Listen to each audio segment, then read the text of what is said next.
Once a poor widow had a son called Jack. She loved him dearly. They lived in a little house, and all they owned was a cow called Daisy. Sadly, the time came when all their money was gone, and the widow decided that all they could do was to sell Daisy. "Jack, it's no good. You'll have to take Daisy to market. She's worth a lot of money, so make sure you get a good price for her." Jack set off, and on his way he met a strange man who offered him 5 beans, which he said had magic powers. In return, he wanted Daisy as his own. Jack agreed and, taking the beans, ran back to his mother. Mother, look what I've got. Magic beans in return for Daisy." Much to his surprise, his mother was very angry. "Oh, you stupid boy!" she cried. "How can we live on 5 beans?" Snatching the beans, she threw them out of the window in disgust and sent poor Jack straight to bed. The next morning, looking out of the window, they couldn't believe their eyes. For, where the beans had landed, there was a giant beanstalk reaching up into the clouds. Jack decided that it would be an adventure to climb up the beanstalk and see what was at the top. Up and up he climbed, higher and higher, but still he hadn't reached the top. He paused for breath. Up and up he climbed again, higher and yet higher until, to his amazement, he found himself at the entrance to a huge castle. Boldly, he pushed open the heavy door and entered. At first, there seemed to be no one there, and so Jack wandered about. To his surprise, there were giant chairs by giant tables. Clambering onto a chair, Jack could see giant golden coins lying in heaps on the table. Snoring loudly, with his head on the table, was a diabolical giant.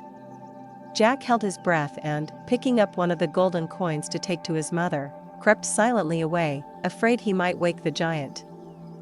As he scrambled down the beanstalk, it started to shake, and, in the distance, he could hear the rumbling voice of one very angry giant. "Fee, fi, fo, fum, I smell the blood of an Englishman."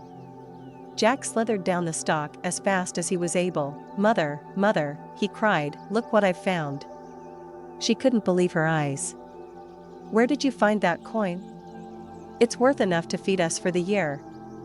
Jack told her of his adventure, and she told him how proud she was. That night they ate the biggest dinner they had eaten in years. That night, as his mother slept, Jack decided to creep up the beanstalk again and see what else he could find. At the castle, his eyes alighted upon more coins and glittering diamonds, rubies, and emeralds. Quickly, he scooped into his pouch as much as he could carry and hurried back to the beanstalk. But this time, the giant had been waiting for him. The ground began to shake beneath Jack's feet, the beanstalk trembled and the sky turned black. "Fee, fi, fo, fum, I smell the blood of an Englishman," roared the giant, lumbering after Jack. Trembling with fear, Jack climbed onto the beanstalk and began to slide down. He nearly lost his balance as the giant put his foot on the top of the beanstalk and clambered after him, muttering to himself, "This is diabolical, absolutely diabolical. You can't trust anyone these days.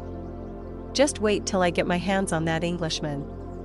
The beanstalk shook as though in a storm. Quicker and quicker Jack slid, but quicker and quicker the giant followed.